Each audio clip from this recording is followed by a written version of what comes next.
Sir, ചേച്ചി, എനിക്ക് നല്ല മണം വരുന്നുണ്ട് സാർ. പക്ഷെ ഇപ്പഴേ ജഡ്ജ് ചെയ്തിട്ടുണ്ട് ഏതൊക്കെ എവിടെയൊക്കെ എന്തായി എന്നുള്ളത്. സാറിന് അത് എക്സ്പ്രഷൻ ഒന്നുമില്ല. നമ്മളിങ്ങനെ ഇതൊക്കെ ഇൻഗ്രീഡിയൻസ് ഒക്കെ കണ്ടിട്ട് നമുക്ക് ശർക്കരയുടെ മണം, നെയ്യുടെ മണം, ഇതൊക്കെ ഇങ്ങനെ കേട്ടിട്ട് പായസം കുടിക്കാനുള്ള കൊതി. അതെ. സാർ ഇങ്ങനെ ഫുൾ ഇങ്ങനെ ജഡ്ജ് ചെയ്തും ശരിയാവട്ടെ എന്ന് പറഞ്ഞിരിക്കാം. അപ്പൊ എന്തായാലും എനിക്ക് തോന്നുന്നു ഓൾമോസ്റ്റ് എല്ലാവരും ഉണ്ടാക്കി കഴിഞ്ഞിട്ടുണ്ട്. ഇനി മെയിൻ ആയിട്ടുള്ള ഇതെന്ന് പറഞ്ഞത് പ്ലേറ്റിംഗ് അല്ലെ. എപ്പോഴും നമ്മളൊരു ഭക്ഷണം ഉണ്ടാക്കി കഴിഞ്ഞാൽ അത് നല്ല രീതിയിൽ കാണുന്ന ഒരു ഭംഗിയും കൂടെ ഉണ്ടാവില്ല അത് കൊടുക്കുമ്പോൾ. അപ്പൊ ആ ഒരു പ്ലേറ്റിങ്ങിനുള്ള ഒരു സമയമാണ്. അപ്പൊ യുവർ ടൈം സ്റ്റാർട്ട്സ് നൗ.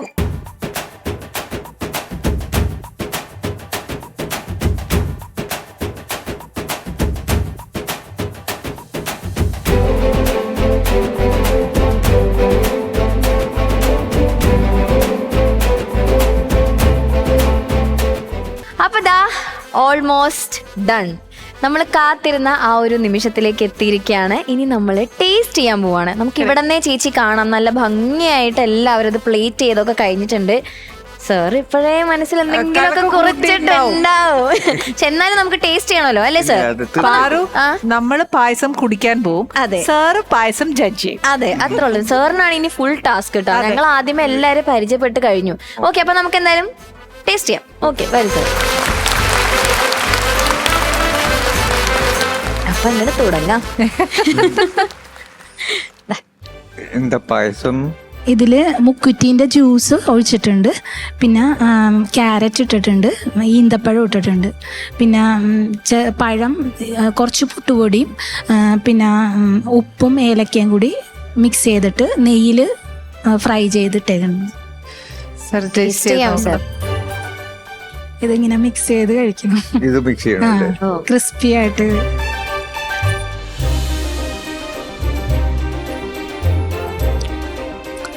വെറൈറ്റിയാണ്, ആദ്യമായിട്ട് കഴിക്കുന്നത്. അതെ, ഞങ്ങളും ഇത് ആദ്യമായിട്ടാ കേൾക്കുന്ന പോലെ. മുക്കുറ്റിയൊക്കെ എന്ന് വെച്ചാൽ ഓണത്തിന്റെ ഒരു ഇത് തന്നെ. ഓക്കെ, നമ്മൾ നോക്കട്ടെ. എനിക്ക് തരുന്ന എനിക്കറിയാം. ഇത് ഗീയില് പൊരിക്കുമ്പോ അതിന്റെ ഒരു പ്രത്യേക ടേസ്റ്റ് ഉണ്ടാവും. സാറിന് മനസ്സിലായി. ഓക്കെ,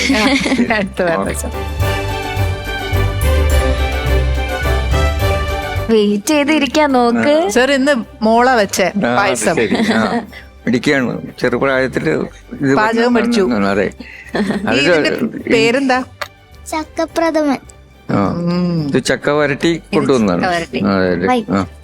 ഇത് ചക്ക വരട്ടി, ഇത് ചക്കപ്രഥമൻ. തേങ്ങാപ്പാല് രണ്ടാം പാലില് ഞാൻ ചക്ക വരട്ടി ആക്കി കൊണ്ടുവന്നായിരുന്നു. നെയ്യില് നെയ്യ് ശർക്കര ഒഴിച്ച്. മോന് ഇഷ്ടമാണോ പാചകം ഒക്കെ? മോള് ഹെൽപ്പ് ചെയ്യും. മോൻ അങ്ങനെ തീരെ ചെറുതല്ലേ? 6 വയസ്സ്. കുഞ്ഞിന് ചെറിയൊരു പ്രോബ്ലം ഉണ്ടായത്. അപ്പൊ അവന് സാധാരണ ഒരു വയറ്റുവേദന പോലെ വന്നിട്ട് വയറ്റുവേദനയും ഛർദിൽ വന്നെന്ന് പറഞ്ഞാൽ നമ്മള് ചെത്തിപ്പുഴ എന്ന് പറയുന്നൊരു ഹോസ്പിറ്റലിൽ കൊണ്ടുപോയി. അവിടെ ചെന്ന് സ്കാൻ ചെയ്തപ്പം അവിടെ നിന്നൊരു സഞ്ജു എന്ന് പറയുന്ന ഒരു ഡോക്ടർ ഉണ്ടായിരുന്നു പിള്ളേരുടെ. സാറാ പറയുന്നത് ആദ്യമായിട്ട് അത് ഈ വൻകൂടലും ചെറുകൂടലൂടെ കയറി ജാമായി ശാലം ഡേഞ്ചർ സ്റ്റേജ് ആയിരുന്നു. അയ്യോ, അങ്ങനെ വന്നേ? അത് ചില ഫുഡുകളിൽ നിന്ന് വരാന്ന് പറഞ്ഞു. ഈ നൂഡിൽസ്, പൊറോട്ട. അയ്യോ, അപ്പൊ അതൊക്കെ ഭയങ്കര ഹാനികരമാണ്. അങ്ങനെയുള്ള ഒരു ഫുഡിൽ നിന്ന് അത് വരാൻ ചാൻസ് ഉണ്ടെന്ന് പറഞ്ഞു. കുഞ്ഞിന് സുഖമാണോ? അവര് പറയുന്നത് ഇനി അത് വരാൻ ചാൻസ് ഉണ്ട്. ഇനി വന്നാൽ മേജർ സർജറിയേ പറ്റത്തുള്ളൂ. ഇപ്പൊ 2 പ്രാവശ്യം നോർമലിൽ അത് ചെയ്തേക്കുന്ന ഈ മലദ്വാരത്തിൽ കൂടെ ട്യൂബി മരുന്ന് കയറ്റിയൊക്കെയാ ചെയ്തേ. അവനത് കേട്ടപ്പോഴേ ചേട്ടനും ഞാനും ആദ്യമേ തളർന്ന് താഴെ വീണു. ഒന്നും വരികയില്ല, ഇപ്പൊ കുറച്ച് നാളായിട്ട് കുഴപ്പമൊന്നുമില്ല, ഒന്നും വരികയില്ല, അതൊക്കെ പോയി. അങ്ങനെ വിശ്വസിക്കുന്നു. പിന്നെ ഈ പൊറോട്ട, നൂഡിൽസ്, ചുരുക്കം പറഞ്ഞ മൈദയിൽ ഉണ്ടാക്കുന്ന സകല സാധനങ്ങളും ഹാനികരമാണെന്നുള്ളത് മൈദ പോസ്റ്റർ ഒട്ടിക്കാൻ പോസ്റ്റർ ഒട്ടിക്കാൻ വേണ്ടി മാത്രം ഉപയോഗിച്ചുകൊണ്ടിരുന്ന ഒരു പശയായിട്ട് ഉപയോഗിച്ചോണ്ട്. ശരിയാ. അതുകൊണ്ട് ഇനി ആരും, എന്റെ പ്രേക്ഷകരോടും ഞാൻ പറയുക, കഴിയുന്നതും നമ്മൾ ഈ പൊറോട്ട, നൂഡിൽസ്, മൈദ ഐറ്റംസുകൾ അധികം കഴിക്കാതിരിക്കായിരിക്കും നല്ലത്.